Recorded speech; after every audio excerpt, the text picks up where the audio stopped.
الرحمن الرحیم صحیح بخاری حدیث نمبر 500۔ حضرت انس بن مالک رضی اللہ تعالی عنہ سے روایت ہے، انہوں نے فرمایا نبی صلی اللہ علیہ وسلم جب رفع حاجت کے لیے نکلتے تو میں اور ایک اور لڑکا آپ کے پیچھے چلتے۔ ہمارے پاس نوکدار لکڑی یا ڈنڈا یا چھوٹا نیزہ ہوتا اور ہم پانی کی چاگل بھی ہمراہ لے جاتے۔ جب آپ اپنی حاجت سے فارغ ہو جاتے تو ہم آپ کو چھاگل دے دیتے۔ حدیث نمبر 501۔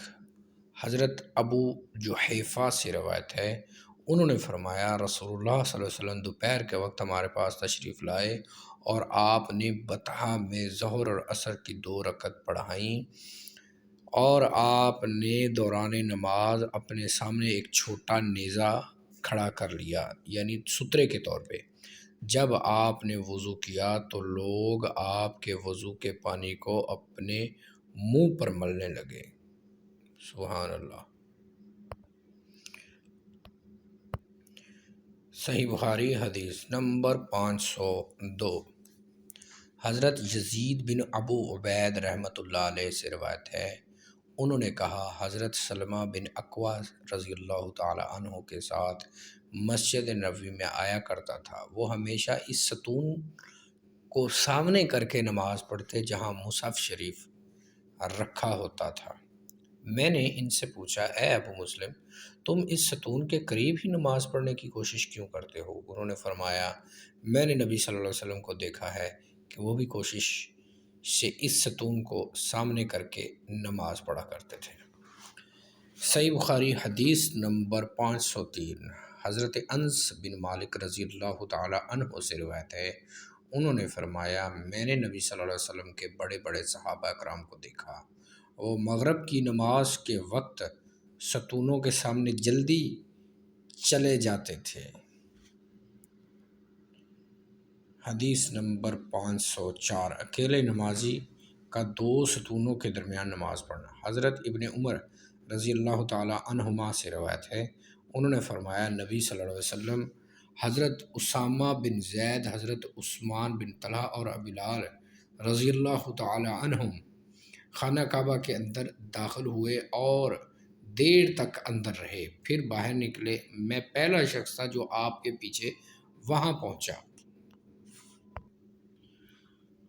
پھر میں نے حضرت بلال رضی اللہ تعالی عنہ سے پوچھا آپ صلی اللہ علیہ وسلم نے کہاں نماز پڑھی؟ انہوں نے جواب دیا اگلے 2 ستونوں کے درمیان۔ حدیث نمبر 505۔ حضرت عبداللہ بن عمر رضی اللہ تعالی عنہ ہی سے روایت ہے کہ رسول اللہ صلی اللہ علیہ وسلم حضرت اسامہ بن زید، حضرت بلال اور حضرت عثمان بن طلحہ خانہ کعبہ کے اندر داخل ہوئے، پھر اندر سے حضرت عثمان نے دروازہ بند کر دیا۔ آپ کعبے کے اندر ٹھہرے رہے۔ جب باہر تشریف لائے تو میں نے حضرت بلال رضی اللہ تعالی عنہ سے پوچھا نبی صلی اللہ علیہ وسلم بیت اللہ کے اندر کیا کام کیا؟ انہوں نے بتایا آپ نے ایک ستون کو اپنی بائیں جانب اور ایک کو دائیں جانب اور 3 ستونوں کو اپنے عقب میں کر لیا۔ اس وقت کعبے کی عمارت 6 ستونوں پر تھی۔ پھر آپ نے نماز پڑھی۔ امام بخاری رحمۃ اللہ علیہ کہتے ہیں ہم سے اسماعیل نے بیان کیا، مجھ سے امام مالک نے فرمایا آپ نے 2 ستونوں کو اپنی دائیں جانب کیا تھا۔ صحیح بخاری حدیث نمبر 506۔ حضرت نافع سے روایت ہے کہ حضرت عبداللہ بن عمر رضی اللہ تعالی عنہما جب بیت اللہ میں داخل ہوتے تو سامنے کی طرف بڑھتے چلے جاتے اور بیت اللہ کے دروازے کو اپنی پشت کی طرف کر لیتے، پھر آگے بڑھتے یہاں تک کہ جب ان کے اور سامنے والی دیوار کے درمیان تقریباً 3 ہاتھ کا فاصلہ رہ جاتا تو نماز پڑھتے۔ اس طرح ابن عمر رضی اللہ تعالی عنہما نماز پڑھنے کے لیے اس جگہ کا رخ کرتے جس کے متعلق انہیں حضرت بلال نے اطلاع دی تھی کہ وہاں نبی صلی اللہ علیہ وسلم نے نماز پڑھی ہے۔ حضرت ابن عمر رضی اللہ تعالی عنہما وضاحت فرماتے ہیں کہ ہم میں سے کسی کے لیے اس بات میں کوئی مذائقہ نہیں کہ وہ بیت اللہ کے جس گوشے میں چاہے نماز پڑھے، سواری اونٹ اور پالان کی طرف نماز پڑھنا۔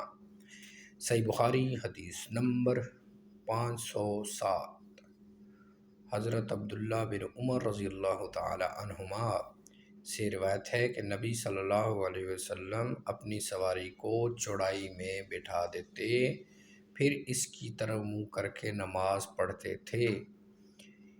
میں نے عرض کیا، اچھا یہ بتائیے کہ اگر سواری کے اونٹ اپنی جگہ سے اٹھ جاتے تو آپ کیا کرتے تھے؟ ابن عمر رضی اللہ تعالی عنہما نے فرمایا، اس صورت میں آپ پلان کو اپنے سامنے کھڑا کر لیتے اور اس کی پچھلی لکڑی کی طرف رخ کر کے نماز پڑھتے، اور ابن عمر کا بھی یہی عمل تھا، چارپائی کی طرف رخ کر کے نماز پڑھنا۔ 508۔ حضرت عائشہ رضی اللہ تعالی عنہما سے روایت ہے کہ انہوں نے فرمایا، جب تم لوگوں نے ہمیں کتوں اور گدھوں کے برابر کر دیا، حالانکہ میں نے اپنے آپ کو دیکھا کہ چارپائی پر لیٹی ہوتی، رسول اللہ صلی اللہ علیہ وسلم تشریف لاتے اور چارپائی کو اپنے اور قبلے کے درمیان کر لیتے، پھر نماز پڑھ لیتے تھے۔ مجھے آپ کے سامنے ہونا برا معلوم ہوتا، اس لیے میں پائنتی کی طرف کھسک کر لحاف سے باہر ہو جاتی۔ نمازی کو چاہیے کہ وہ اپنے سامنے گزرنے والے کو روکے۔ حضرت ابن عمر رضی اللہ تعالی عنہما نے تشہد میں بیٹھے ہوئے بیت اللہ میں گزرنے والوں کو روکا اور فرمایا کہ اگر گزرنے والا لڑائی کے بغیر باز نہ آئے تو اس سے لڑنا چاہیے، اگر گزرنے والا لڑائی کے بغیر باز نہ آئے تو اس سے لڑنا چاہیے۔ یعنی پچھلی بات یہ گزری ہے کہ نماز اگر آپ پڑھ رہے ہیں تو آپ کے سامنے سے کوئی گزرنے کی کوشش کرے تو ان کو یا اس شخص کو آپ روکنے کی کوشش کریں۔ 509۔ حضرت صحیح بخاری حدیث نمبر 509۔ ابو صالح سمان فرماتے ہیں، میں نے حضرت ابو سعید خدری رضی اللہ تعالی عنہ کو دیکھا کہ وہ جمعۃ المبارک کے دن کسی چیز کو لوگوں سے سترا بنا کر نماز پڑھ رہے تھے کہ ابو معید کے بیٹوں میں سے ایک نوجوان نے ان کے آگے سے گزرنے کی کوشش کی اور حضرت ابو سعید نے اس کو سینے سے دھکیل کر روکنا چاہا۔ نوجوان نے چاروں طرف نظر دوڑائی لیکن آگے سے گزرنے کے علاوہ اسے کوئی راستہ نہ ملا۔ وہ پھر اس کی طرف سے نکلنے کے لیے لوٹا تو حضرت ابو سعید خدری رضی اللہ تعالیٰ عنہ نے اسے پہلے سے زیادہ زوردار دھکا دیا۔ اللہ اکبر۔ اس نے اس پر حضرت ابو سعید کو برا بھلا کہا۔ بعد ازاں وہ حضرت مروان کے پاس پہنچ گیا اور ابو سعید رضی اللہ تعالیٰ عنہ سے جو معاملہ پیش آیا اس کی شکایت کی۔ حضرت ابو سعید خدری رضی اللہ تعالیٰ عنہ بھی اس کے پیچھے مروان کے پاس پہنچ گئے۔ مروان نے کہا، اے ابو سعید، تمہارا اور تمہارے بھتیجے کا کیا معاملہ ہے؟ حضرت ابو سعید رضی اللہ تعالیٰ عنہ نے فرمایا، میں نے نبی صلی اللہ علیہ وسلم کو یہ فرماتے سنا، تم میں سے کوئی شخص اگر کسی چیز کو لوگوں سے سترا بنا کر نماز پڑھے، پھر کوئی اس کے سامنے سے گزرنے کی کوشش کرے تو وہ نمازی اسے روکے، اگر وہ گزرنے والا نہ رکے تو اس سے لڑے کیونکہ وہ شیطان ہے۔ 510۔ حدیث نمبر 510۔ حضرت بصر بن سعید بیان کرتے ہیں کہ حضرت زید بن خالد نے انہیں حضرت ابو جہیم رضی اللہ تعالیٰ عنہ کی طرف بھیجا، ان سے نمازی کے سامنے سے گزرنے والے کے متعلق پوچھے کہ انہوں نے رسول اللہ صلی اللہ علیہ وسلم سے اس کی بابت کیا سنا ہے۔ انہوں نے کہا، رسول اللہ صلی اللہ علیہ وسلم نے فرمایا، اگر کہ سامنے سے گزرنے والا یہ جانتا کہ اس پر کس قدر گناہ ہے تو آگے سے گزرنے کی بجائے وہاں 40 تک کھڑے رہنے کو پسند کرتا۔ ابو نصر نے کہا، مجھے یاد نہیں آ رہا کہ بصر بن سعید نے 40 دن کہے یا مہینے یا سال. اس لیے اگر کوئی نماز پڑھ رہا ہو تو اس کے سامنے سے گزرنا نہیں چاہیے، اور اگر آپ نماز پڑھ رہے ہیں تو آپ اپنے سامنے کوئی اسی چیز کو ستھرا بنا لیں. آدمی کی طرف رخ کرنا جب کہ وہ نماز پڑھ رہا ہو. حضرت عثمان نے نمازی کی طرف رخ کر کے بیٹھنے کو ناپسند فرمایا.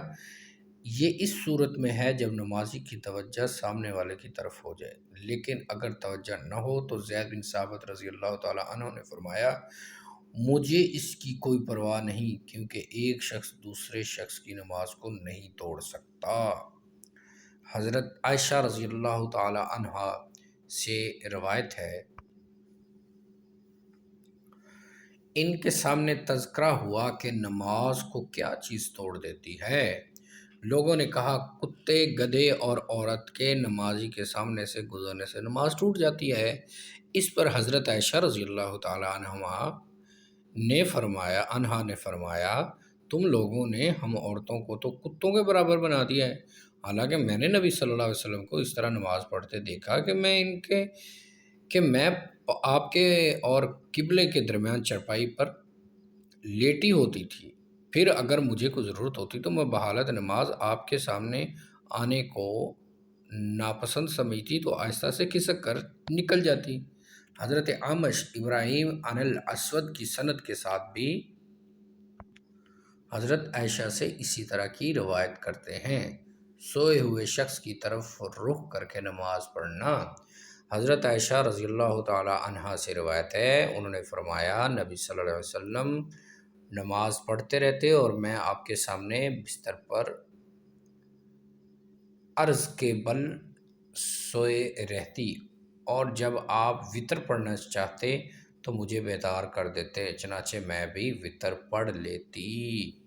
عورت کی طرف رخ کر کے نفل نماز پڑھنا. نبی صلی اللہ علیہ وسلم کی زوجہ محترمہ حضرت عائشہ رضی اللہ تعالی عنہا سے روایت ہے، انہوں نے فرمایا میں رسول اللہ صلی اللہ علیہ وسلم کے سامنے اس طرح سویا کرتی تھی کہ میرے پاؤں آپ کے قبلے کی جگہ میں ہوتے تھے.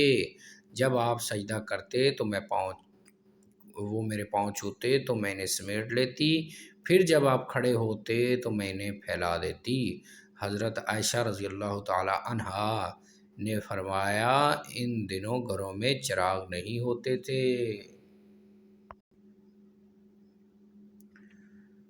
جس نے یہ کہا کہ نماز کو کوئی چیز نہیں توڑتی. حدیث نمبر 514. حضرت مسروق سے روایت ہے کہ حضرت عائشہ رضی اللہ تعالی عنہا کے سامنے چند چیزوں کا تذکرہ کیا گیا جن سے نماز ٹوٹ جاتی ہے، یعنی کتا، گدھا، عورت. تو عائشہ رضی اللہ تعالیٰ فرمایا تم لوگوں نے ہم عورتوں کو گدھوں اور کتوں کے مشابہ قرار دیا، جبکہ میں نبی صلی اللہ علیہ وسلم کو اس حالت میں نماز پڑھتے دیکھا کہ میں آپ کے اور قبلے کے درمیان چرپائی پر لیٹی رہتی تھی. پھر مجھے کوئی ضرورت پیش آتی تو میں آپ کے سامنے بیٹھنے کو ناپسند کرتی، مبادا آپ کی اذیت یا ناگواری کا باعث بنوں تو آپ کی پائنتی کی طرف سے کھسک کر نکل جاتی. 515. حضرت ابن شہاب کے بھتیجے نے اپنے چچا امام ظاہری سے سوال کیا نماز کو کوئی چیز توڑ دیتی ہے؟ انہوں نے فرمایا نماز کو کوئی چیز نہیں توڑتی. مجھ سے عروہ بن زبیر نے بیان کیا کہ نبی صلی اللہ علیہ وسلم کی زوجہ محترمہ عائشہ رضی اللہ تعالی عنہا نے فرمایا نبی صلی اللہ علیہ وسلم رات کو کھڑے ہو کر نماز پڑھتے تھے جبکہ میں آپ کے اور قبلے کے درمیان آپ کے گھر کے بستر پر عرض میں جنازے کی طرح لیٹی رہتی تھی. دوران نماز میں چھوٹی بچی کو گردن پر اٹھا لینا. حضرت ابو قتادہ انصاری رضی اللہ تعالیٰ عنہ سے روایت ہے کہ رسول اللہ صلی اللہ علیہ وسلم حضرت امامہ رضی اللہ عنہا کو اٹھائے ہوئے نماز پڑھ لیتے تھے جو آپ کی لخت جگر حضرت زینب رضی اللہ تعالیٰ عنہا اور حضرت ابو العاص بن ربی بن عبد الشمس کی بیٹی تھی۔ جب آپ سجدہ کرتے تو اسے اتار دیتے اور جب کھڑے ہوتے تو اسے اٹھا لیتے۔ سبحان اللہ! ایسے بستر کی طرف رخ کر کے نماز پڑھنا جس پر حائضہ عورت لیٹی ہو۔ حضرت میمونہ بنت حارث رضی اللہ تعالی عنہا سے روایت ہے، انہوں نے فرمایا میرا بستر نبی صلی اللہ علیہ وسلم کی جائے نماز کے برابر میں ہوتا، بسا اوقات آپ کا کپڑا میرے بدن پر آ جاتا جبکہ میں اپنے بستر پر ہوتی تھی۔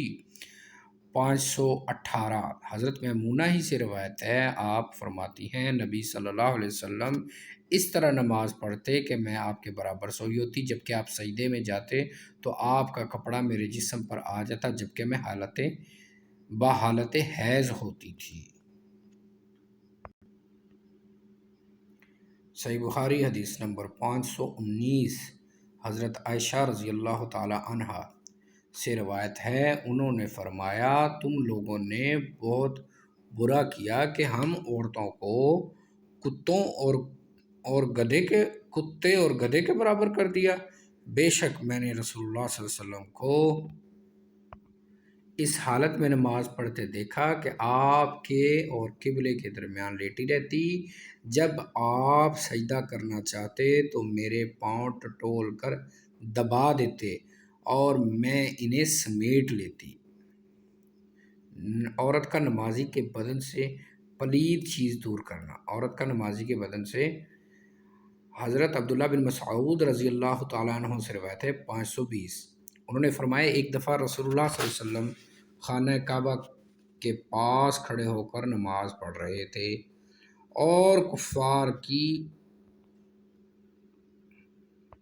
ایک جماعت بھی وہاں مجلس لگا کر بیٹھی ہوئی تھی۔ ان میں سے کسی کہنے والے نے کہا کیا تم اس ریاکار کو نہیں دیکھتے؟ کیا تم میں سے کوئی ایسا ہے جو فلاں خاندان کی ذبح شدہ اونٹنی کے پاس جائے اور ذبح شدہ اس کے گوبر، خون اور بچہ دانی کو اٹھا لائے، پھر اس کا انتظار کرے جب یہ سجدے میں جائے تو ان تمام چیزوں کو اس کے کندھوں کے درمیان رکھ دے؟ استغفر اللہ۔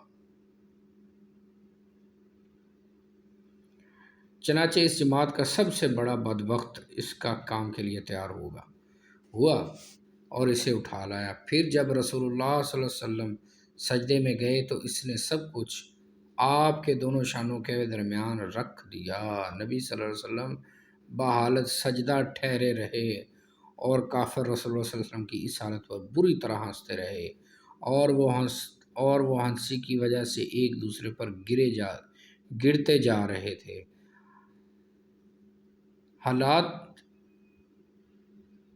ان حالات کا کسی نے حضرت فاطمہ رضی اللہ تعالی عنہا کو اطلاع دی۔ حضرت فاطمہ اس وقت کم عمر بچی تھی، چنانچہ وہ اطلاع پاتے ہی دوڑتی ہوئی آئیں۔ رسول اللہ صلی اللہ علیہ وسلم اس وقت سجدے ہی کی حالت میں تھے۔ حضرت فاطمہ رضی اللہ تعالی عنہا نے یہ تمام چیزیں رسول اللہ صلی اللہ علیہ وسلم کے کندھوں سے دور کر دیں، پھر کفار کی طرف رخ کر کے انہیں سخت برا بھلا کہا۔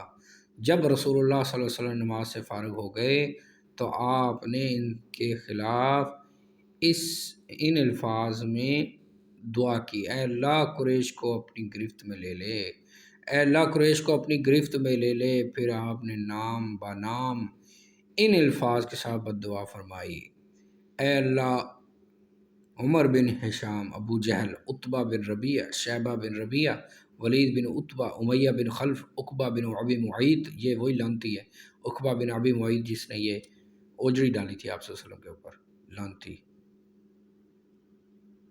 اور عمارہ بن ولید کو اپنی گرفت میں لے لے۔ حضرت عبداللہ بن مسعود رضی اللہ تعالیٰ عنہ فرماتے ہیں اللہ کی قسم میں نے ان نامزد تمام لوگوں کو غزوہ بدر والے دن مردہ حالت میں گرے پڑے دیکھا تھا، پھر ان کی لاشوں کو کھینچ کر بدر کے گندے کنویں میں ڈال دیا گیا تھا۔ رسول اللہ صلی اللہ علیہ وسلم نے ان کے متعلق فرمایا جو لوگ بدر کے کنویں میں ڈالے گئے ہیں ان پر اللہ کی لعنت مسلط کر دی گئی ہے۔ کتاب الصلاح، اوقات نماز سے متعلق احکام و مسائل، نمازوں کے اوقات اور ان کی فضیلت۔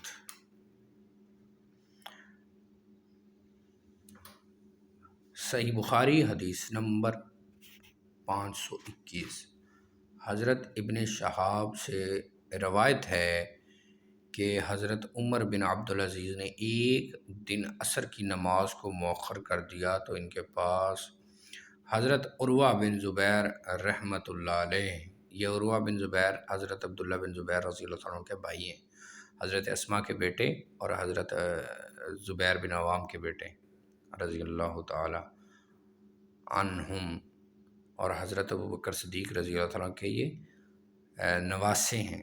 عروہ بن زبیر آئے اور ان سے کہا، حضرت مغیرہ بن شعبہ رضی اللہ تعالیٰ عنہ جب عراق میں گورنر تھے تو ایک دن ان سے نماز میں کچھ تاخیر ہو گئی۔ حضرت ابو مسعود انصاری رضی اللہ تعالیٰ عنہ ان کے پاس آئے اور ان سے کہا، اے مغیرہ، آپ نے ایسا کیوں کیا؟ کہ آپ کو معلوم نہیں کہ ایک دن حضرت جبرائیل علیہ السلام نازل ہوئے اور انہوں نے نماز پڑھی تو رسول اللہ صلی اللہ علیہ وسلم نے بھی ان کے ساتھ نماز ادا کی۔ پھر دوسری نماز کا وقت ہوا تو حضرت جبرائیل علیہ السلام رسول اللہ صلی اللہ علیہ وسلم کے ساتھ نماز پڑھی۔ پھر تیسری نماز کا وقت ہوا تو حضرت جبرائیل علیہ السلام کی معیت میں رسول اللہ صلی اللہ علیہ وسلم نے نماز ادا کی۔ پھر چوتھی نماز کا وقت بھی دونوں نے اکٹھے نماز پڑھی۔ پھر پانچویں نماز کے وقت بھی حضرت جبرائیل علیہ السلام نے نماز پڑھی تو رسول اللہ صلی اللہ علیہ وسلم کے ساتھ ہی نماز ادا کی۔ پھر آپ نے فرمایا، مجھے اس طرح نماز ادا کرنے کا حکم دیا گیا ہے۔ حضرت عمر بن عبدالعزیز رحمۃ اللہ علیہ نے عروہ رحمۃ اللہ علیہ سے فرمایا، آپ ذرا سوچ سمجھ کر بیان کریں، کیا واقعی حضرت جبرائیل علیہ السلام نے رسول اللہ صلی اللہ علیہ وسلم کے لیے اوقات نماز کی نشاندہی کی تھی؟ حضرت عروہ رحمۃ اللہ علیہ نے جواب دیا، حضرت بشیر بن ابو مسعود اسی طرح اپنے والد ابو مسعود رضی اللہ تعالیٰ عنہ سے بیان کرتے تھے۔ 522، حضرت عائشہ رضی اللہ تعالیٰ عنہا بیان کرتی ہیں، رسول اللہ صلی اللہ علیہ وسلم نماز عصر اس حالت میں پڑھتے تھے کہ دھوپ ان کے حجرے میں ہوتی تھی، قبل اس کے کہ سایہ اس کی دیواروں میں پر نمایاں ہو۔ ارشاد باری تعالیٰ ہے، اس کی طرف رجوع کرو اور اس سے ڈرتے رہو، نماز کی پابندی کرو اور مشرکین میں سے نہ ہو جاؤ کا بیان۔ صحیح بخاری حدیث نمبر 523، حضرت ابن عباس رضی اللہ تعالیٰ عنہ سے روایت ہے، انہوں نے فرمایا، عبد القیس کا وفد رسول اللہ صلی اللہ علیہ وسلم کی خدمت میں حاضر ہوا۔ انہوں نے عرض کیا، ہمارا تعلق ربیعہ قبیلے سے ہے اور ہم آپ کے ہاں صرف حرمت والے مہینوں میں حاضری دے سکتے ہیں، اس لیے آپ ہمیں ایسی باتوں کی تلقین کریں جن پر ہم خود بھی عمل کریں اور اپنی باقی ماندہ لوگوں کو بھی دعوت دیں۔ آپ نے فرمایا، میں تمہیں 4 باتوں کا حکم دیتا ہوں اور 4 باتوں سے منع کرتا ہوں۔ اللہ پر ایمان لانا، پھر اس کی وضاحت فرمائی، اس بات کی شہادت دیتا کہ اللہ کے سوا کوئی معبود برحق نہیں اور میں اللہ کا رسول ہوں، نیز نماز قائم کرنا، زکوٰۃ دینا اور مال غنیمت سے 5واں حصہ مجھے ادا کرنا، اور میں دبا، یہ پچھلی احادیث میں بھی گزر چکا ہے، ابھی اس کا یہ عربی میں سیم چیزیں لکھ دی گئی ہیں کہ استعمال کرنے سے منع کرتا ہوں۔ یہ وہ کوئی خاص برتن ہیں جو وہ شراب وغیرہ کے لیے استعمال کرتے تھے، ان چیزوں سے منع کیا، تو یہ پچھلی احادیث میں گزر چکی ہے ان کی وہ اصطلاح جو ہے۔ اقامت صلاح پر بیعت کرنا۔ 524، حضرت جریر بن عبداللہ رضی اللہ تعالی عنہ سے روایت ہے، انہوں نے فرمایا، میں نے رسول اللہ صلی اللہ علیہ وسلم سے نماز پڑھنے، زکوٰۃ دینے اور ہر مسلمان کی خیر خواہی کرنے پر بیعت کی۔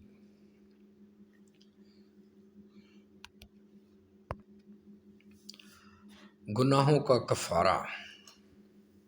525 حضرت حذیفہ رضی اللہ تعالیٰ عنہ سے روایت ہے، انہوں نے کہا ہم حضرت عمر رضی اللہ تعالیٰ عنہما حضرت عمر رضی اللہ تعالیٰ عنہ کے پاس بیٹھے ہوئے تھے۔ انہوں نے فرمایا تم میں سے کس کو فتنے کے متعلق رسول اللہ صلی اللہ علیہ وسلم کا فرمان یاد ہے؟ میں نے عرض کیا مجھے اسی طرح یاد ہے جس طرح آپ نے فرمایا تھا۔ حضرت عمر رضی اللہ تعالیٰ عنہ نے فرمایا بلا شبہ تم ہی اس قسم کی بات کرنے کے متعلق جرأت کر سکتے ہو۔ میں نے عرض کیا آپ نے فرمایا تھا انسان کا وہ فتنہ جو اس کے گھر بار، مال و اولاد اور اس کے ہمسایوں میں ہوتا ہے، اسے تو نماز، روزہ، صدقہ و خیرات، امر بالمعروف اور نہی عن المنکر مٹا دیتا ہے۔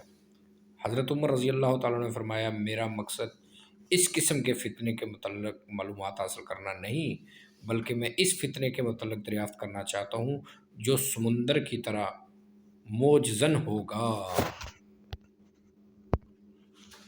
حضرت حذیفہ رضی اللہ تعالیٰ نے عرض کیا اے امیر المومنین، اس فتنے سے متعلق آپ کا کوئی خطرہ نہیں، کیونکہ اس کے اور آپ کے درمیان ایک بند دروازہ حائل ہے۔ حضرت عمر رضی اللہ تعالیٰ نے فرمایا اچھا یہ بتاؤ کہ وہ دروازہ کھولا جائے گا یا توڑا جائے گا؟ حضرت حذیفہ رضی اللہ تعالیٰ نے فرمایا وہ توڑا جائے گا۔ اس پر حضرت عمر گویا ہوئے تو پھر کبھی بند نہ ہوگا۔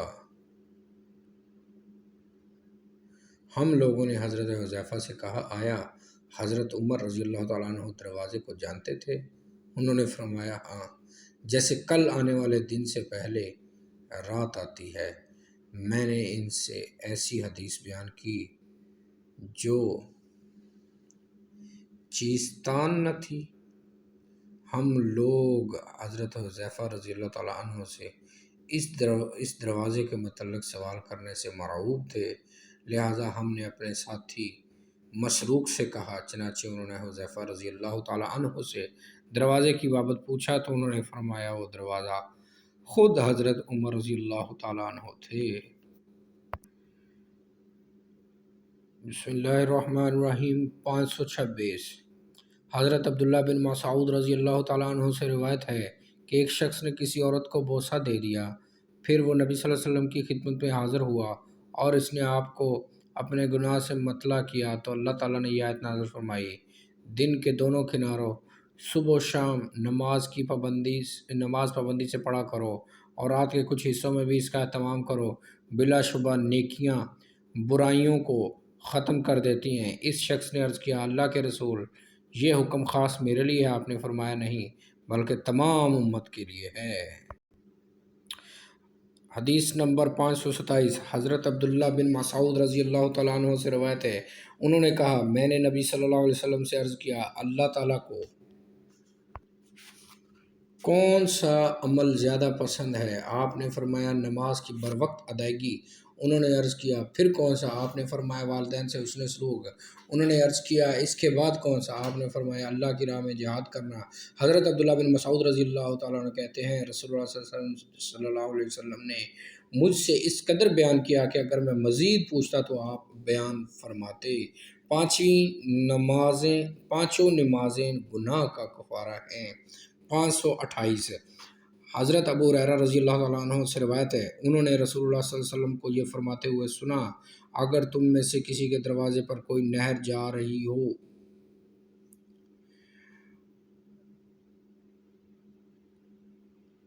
جاری ہو جس میں وہ ہر روز 5 مرتبہ نہاتا ہو تو تم کیا کہتے ہو کہ یہ کام اس طرح کا کچھ میل کچیل چھوڑے گا؟ صحابہ کرام رضوان اللہ اجمعین رضی اللہ عنہم نے عرض کیا ایسا کرنے سے کچھ بھی میل کچیل باقی نہیں رہے گا۔ آپ نے فرمایا 5 نمازوں کی یہی مثال ہے، اللہ تعالیٰ ان کے ذریعے سے گناہوں کو مٹا دیتا ہے۔ صحیح بخاری حدیث نمبر 529 حضرت انس رضی اللہ تعالیٰ عنہ سے روایت ہے، انہوں نے فرمایا جو باتیں نبی صلی اللہ علیہ وسلم کے عہد مبارک میں تھی ان میں سے اب میں کوئی بات نہیں پاتا، ان میں سے اب میں کوئی بات نہیں عرض کیا گیا نماز تو باقی ہے۔ حضرت انس رضی اللہ عنہ فرمایا اس نماز کا جو حال تم نے کر رکھا ہے وہ تمہیں معلوم ہے۔ 530 حضرت امام ظاہری سے روایت ہے، انہوں نے کہا میں ایک دن دمشق میں یا دمشق ہے، دمشق میں حضرت انس رضی اللہ عنہ کی خدمت میں حاضر ہوا تو وہ رو رہے تھے۔ میں نے عرض کیا آپ کیوں رو رہے ہیں؟ انہوں نے فرمایا اس وقت رسول اللہ صلی اللہ علیہ وسلم کے عہد مبارک کی کوئی چیز باقی نہیں رہی، ہاں نماز تھی، اسے بھی اب ضائع کیا جا رہا ہے۔ اللہ تعالیٰ ہمیں نماز پڑھنے اور اس کو اچھے طریقے سے ادا کرنے کی توفیق دے، آمین۔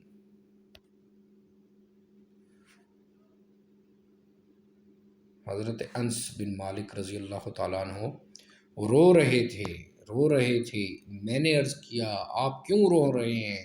انہوں نے فرمایا اس وقت رسول اللہ صلی اللہ علیہ وسلم کے عہد مبارک کی کوئی چیز باقی نہیں رہی، ہاں نماز تھی، اسے بھی اب ضائع کیا جا رہا ہے۔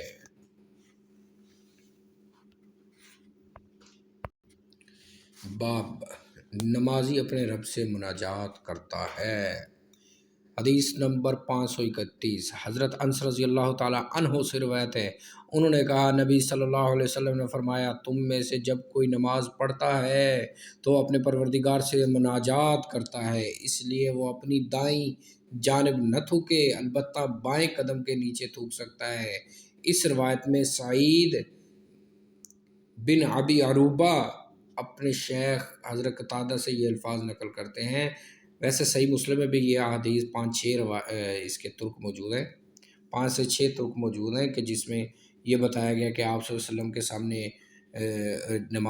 نماز پڑھنے کے دوران مسجد کے اندر آپ کے سامنے دیوار کے اوپر کوئی اس طرح تھوک وغیرہ بلغم وغیرہ تھی تو آپ نے اس کو پتھر سے کھرچ بھی دیا اور پھر یہ بتایا کہ دائیں جانب نہ تھوکا جائے، سامنے نہ تھوکا جائے، بلکہ بائیں پاؤں کے نیچے تھوک لیا جائے، یا پھر کپڑے کے اندر آپ صلی اللہ علیہ وسلم نے تھوکا اور اس کو فولڈ کر لیا، دوسرے کندھے پر ڈال دیا اور کہا ایسا بھی کیا جا سکتا ہے۔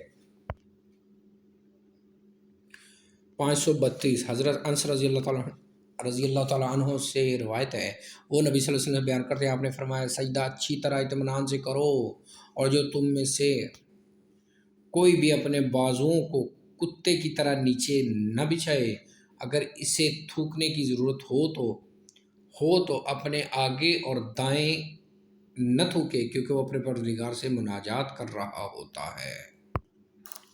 گرمی کی شدت میں نماز ظہر ٹھنڈے وقت میں ادا کرنا۔ 533 534 حضرت ابو ہریرہ رضی اللہ تعالی عنہ